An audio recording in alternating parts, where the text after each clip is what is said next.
नवी मुंबई पोलिसांच्या गुन्हे शाखेच्या अनैतिक मानवी वाहतूक प्रतिबंधक कक्षाने तळोजा परिसरात कारवाई करत देह व्यापाराच्या रॅकेटचा पर्दाफाश केला। या कारवाईत वेश्या व्यवसायात अडकवण्यात आलेल्या 9 पीडित महिलांची सुटका करण्यात आली असून लॉज व्यवस्थापकासह तिघांना अटक करण्यात आली आहे। पोलिसांना मिळालेल्या गोपनीय माहितीनुसार hotel Aboard Inn lodging and boarding येथे बनावट ग्राहक पाठवून सापळा रचण्यात आला। संकेत मिळताच पथकाने छापा टाकून ही कारवाई केली।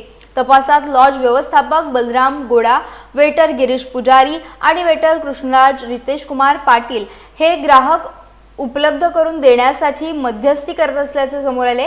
या प्रकरणी तळोजा पोलीस ठाण्यात गुन्हा दाखल करण्यात आला असून तिघांनाही अटक करण्यात आली आहे। न्यायालयाने आरोपींना पोलीस कोठडी सुनावली असून पुढील तपास सुरू आहे।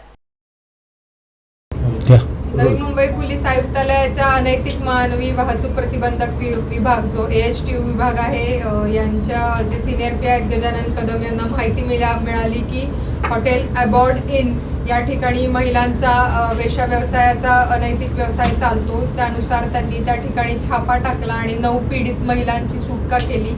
यामध्ये जो लॉज मॅनेजर आहे बलराम नंजय गौडा आणि 2 इतर वेटर आहेत शेखर पुजारी आणि कृष्णराज पाटील यांना ताब्यात घेतलेला आहे। यांच्यावरती तळोजा पोलीस स्टेशन येथे गुन्हा दाखल केलेला आहे आणि त्यांची 21 जुलैपर्यंत पोलीस कस्टडी रिमांड मंजूर आहे। याची उल्लेखनीय कामगिरी senior PI Gajanan Kadam, API Yogesh Deshmukh, PSI Sarita गुडे, पोलीस शिपाई ठाकूर चव्हाण, हवालदार सविता म्हात्रे, ज्योती अडकमोल आणि चालक पोलीस हवालदार मोहिते यांनी केलेली आहे।